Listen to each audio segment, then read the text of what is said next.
So once you know it's a safe place and it's a judgment-free space, whatever brought you here, whatever you have going on, it's okay. We all have been here at one place or another at some time or another, and things happen.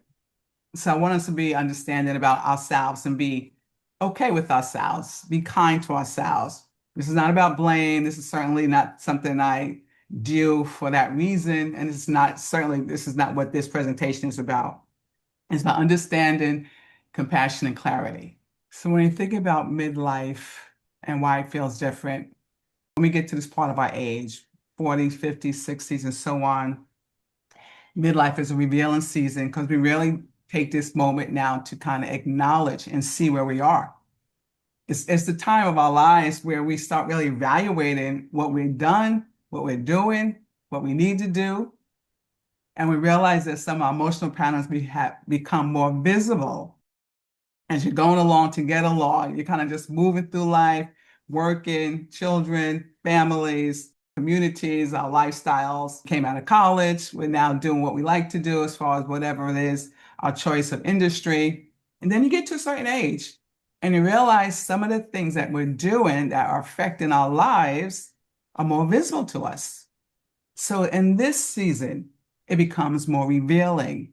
The tolerance for stress decreases. Things that may not have been a big deal, a major problem to us now. Old coping strategies stop working. Ignoring things, making excuses for them, acting like they don't exist. Those were some of our coping strategies. That's how we did what we did to get through things. They don't work anymore. We realized we're going to have to figure this out. That's not failure. It's awareness. And it's our awareness asking for emotional wholeness. So when we talk about the emotional side of money, most money challenges are emotionally driven.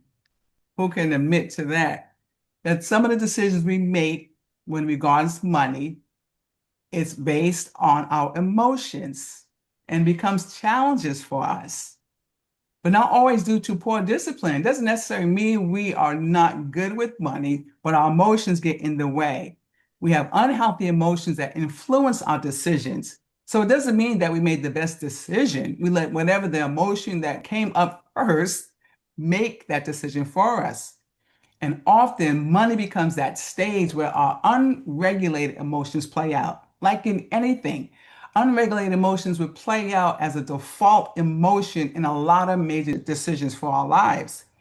It's something that we've experienced that we never dealt with, something we've lived, something we've learned, something we saw, something we adopted as a coping skill that makes a decision for us that may not always be in our best interest. Money doesn't erase poverty. Regulated emotions does. Because poverty is not so much about money. It's a mindset. Emotional decisions that influence financial ones does not equate to beneficial ones. We have to realize that. Sometimes we made a poor decision based on emotion and realize later, wish I had done something different about that. So what does being broke really mean? Not what we think. Being broke is a temporary situation. I skipped over to the side of the thing here. Being broke is a temporary situation, and being poor is a state of mind. Because being broke is not just a financial thing. We can be broke in a lot of different areas of our lives. It can be me feeling powerless. Sometimes we just feel powerless. Sometimes we feel like we don't have control over our own thoughts, key, over our lives, over not necessarily other people's lives, but our input at work, maybe communities we're a part of. Sometimes we just feel powerless. Sometimes we just feel powerless in trying to move throughout the day. If we just be honest, sometimes throughout the day we feel powerless. We have constant worries or pressures. We avoid decisions. If we don't have to make the decision, we'll put it off. I have done that at times early in my life, and every now and again, even now, especially if it's a major decision and I feel an emotion creeping up that's going to cause me to make a decision that may not always be in my best interest, I'll avoid it to the last minute. But what happens when you avoid decisions in the last minute that typically are good ones, you won't choose it. because that autopilot is going to come up with the emotion that normally will tell you not to do it.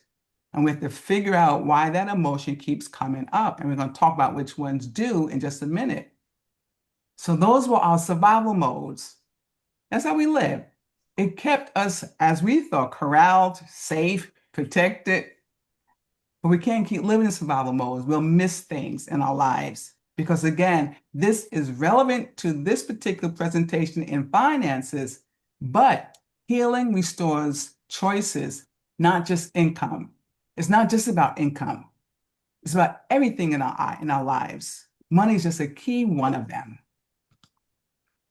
So tip number one, we're going to have to identify that. What is that emotional pattern? The power of naming your money emotion. There's power in knowing what that is and why that is.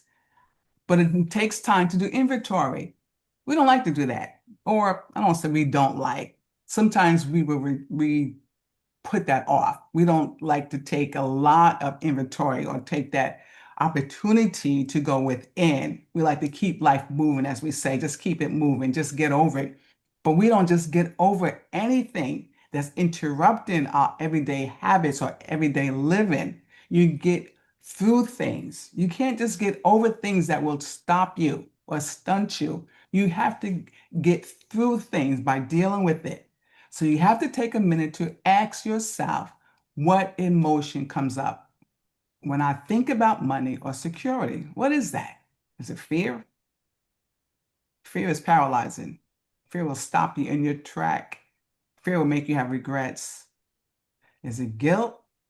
Do you think you don't deserve it? Do you think it's a poor choice? Do you think it's not the right choice? Do you think that you did it before, it didn't work out? You think that you're not deserving of it? What's the guilt? Shame. Sometimes we have regrets after the fact. We're too embarrassed with something associated with it, makes us feel ashamed about it because someone else can't do it and we can, or someone else can do it and we can't. And then the pressure. What about that pressure sometimes that causes us to make decisions that we would have never have made? The interesting thing about it, the pressure came from within. So this awareness will interrupt those emotional autopilots that come up as a default emotion. It was just there. It sits right into the core of who we are and comes up because it never was compartmentalized to go anywhere else. But we have to identify that emotional pattern because you cannot heal what you have not identified. So let's look at some of these little images. What emotion comes up when you think about money or security? Now let's look at the lady on the left. She got a little quirky type of little face going on there. A few dollar bills in her hand. Is she concerned? She feel guilty? There's a little bit of shame going on. Maybe all three, maybe one. Who knows? The lady on the right. She looking like she's about to make the worst decision. She got some fear going on, worried, pressure.